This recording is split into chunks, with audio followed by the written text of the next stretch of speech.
This is our live camera out at the airport. Air Force One will land here in just a bit. Our crews on the scene are ready to tell us what's happening when it happens.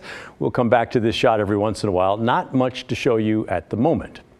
In the meantime, the reason for this visit is to raise a bit of money for Democrats and to help Democrat Tina Kotek's campaign. She's in a super tight race for governor, with recent polls showing that she's actually behind the Republican Drazan. I spoke with political science professor Jim Moore about the visit. He reminded me this has happened before. Well, it's a real interesting event. We saw the same thing 12 years ago. John Kitzhaber was running for a third term as governor. It was an extremely close race, the closest race we've had in decades eventually. And Barack Obama came to town and got the troops ready to go. They actually didn't raise that much money, but it was more important to get people enthused. And I think that's what Biden's visit is doing here and what Kotek wants it to do here. What his presence does is says it's not just about Oregon issues, it's a nationally important election. And that will get the Democrats going who are there. And then if Tina Kotek turns it into commercials, it might get the broader family of Democrats to be really enthused about voting and turn out at a higher rate. Well, we'll be watching to see if that happens. It's interesting to note that Oregon Governor Kate Brown, also a Democrat, will not be there to greet the president.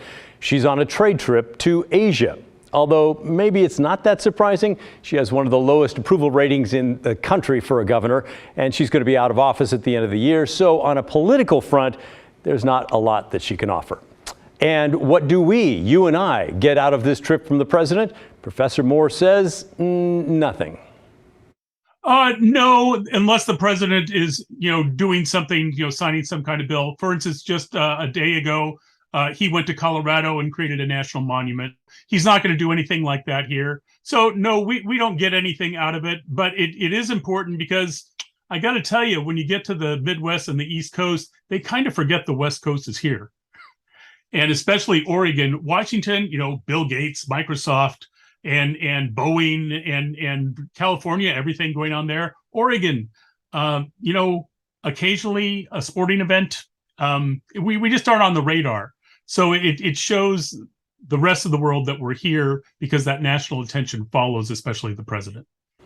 And I know a lot of you have told me in the past that you really like it when the president comes. So we want to hear all of your thoughts on this. Do you agree the public gets nothing out of this, or do you like to see the president come to the West Coast just to acknowledge that we still exist? Let us know. You can send an email to thestory@kgw.com or leave us a voicemail, 503-226-5090.